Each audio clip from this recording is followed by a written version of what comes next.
You and I both thought that the Nuggets had an advantage in this series. Well, guess what?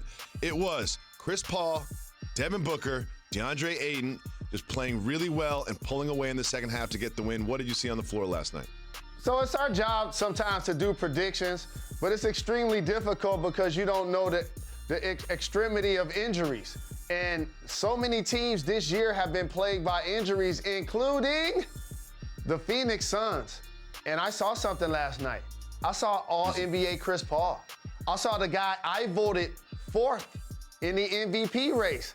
He's back healthy, Jacoby, and he was 6 for 6 in the fourth quarter.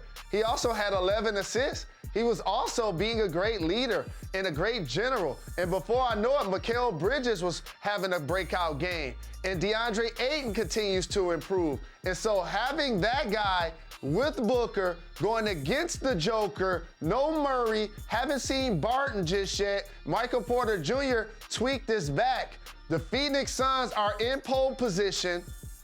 And I now predict, along with you, our Nuggets and your guy Campazzo and our guy, the Joker, who's gonna win MVP, I believe they're gonna come up short in this series.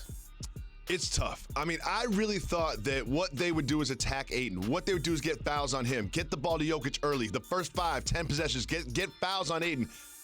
Ayton didn't get his first foul until the second half. They didn't do that at all. Jokic played pretty pedestrian. I like the defense that Ayton played on him. Ayton played him one-on-one. They didn't throw two guys at him. Do you know how many assists? You know how many assists the soon-to-be MVP had? 3 assists the entire game. They had a game plan. They executed it, and I love those 3 that they have. They've got Chris Paul, calm, floor general, come in, fourth quarter, guess what? I'll take over, get us whatever we need. Booker is super exciting scorer, can beat anybody off the bounce, and he can shoot from 3. And then you've got Ayton. Ayton's not he's not Kevin McHale in the post. You know, he's not Robert Lopez with the jump hook. But what he will do is catch the ball and dunk the ball when you create a basket for him.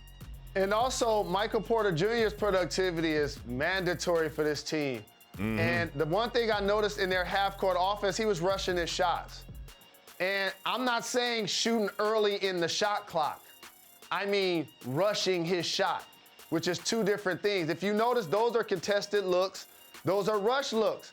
And at 6'10", Jacoby, he got to pump fake some of those. He got to drive it towards the basket, look for contact, and finish. I believe he'll do better at that if he's healthy in Game 3.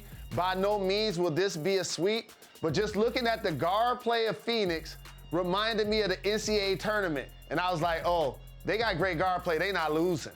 Yeah, Chris Paul feels like that senior guard, like the senior guard of the NCAA tournament that's just not there for no jitters, calm, and takes care of everything. I love what Chris Paul has done for this team.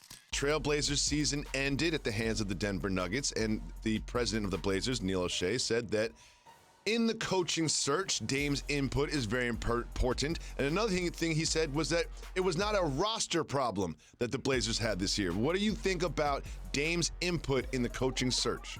Dame's input should be paramount. It should be the exact opposite of what the Green Bay Packers are doing with Aaron Rodgers.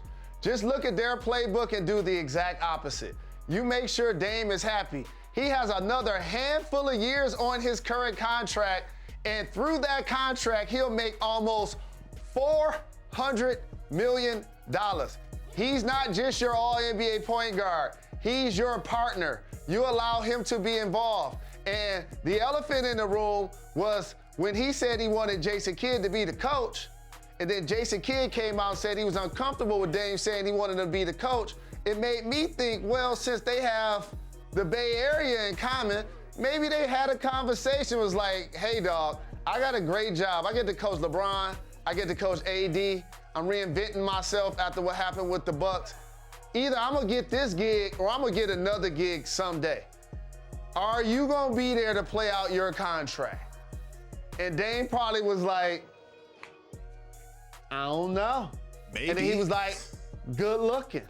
I appreciate your honesty. So you guys go ahead with your coaching search. And I saw a couple of their names. Did you see Juwan Howard's name on there? He coaches at the University of Michigan, right?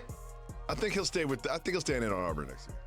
But the great thing about what he's done is he's gonna now be a candidate for so many other jobs. Like Juwan's probably gonna be in for Boston as well, and well deserved. But Chauncey Billups' name is another name. He's the assistant currently with the Los Angeles Clippers. So they got a couple of candidates that they're going to bring in, but ultimately you got to make Dame happy. And what's going to happen with Nurkic? Like, he came out, he was unhappy with his role. Like, he's under contract next year. 4 of their 5 starters are still under contract along with Covington. Also, is Dame in the office when they say, hey, Dame, if we're going to move somebody, the best value we could get would be for CJ. How does he take to that conversation? That would be an interesting dynamic, because for those who haven't paid attention, and Jacoby mentions this a lot, Dame and CJ are really similar because they need the ball to be their most effective. But before he got hurt, CJ McCollum was attempting 10 threes a game and averaging almost 30. So if and when he ends up somewhere else, remember this conversation and don't be surprised that he's somewhere else putting in work.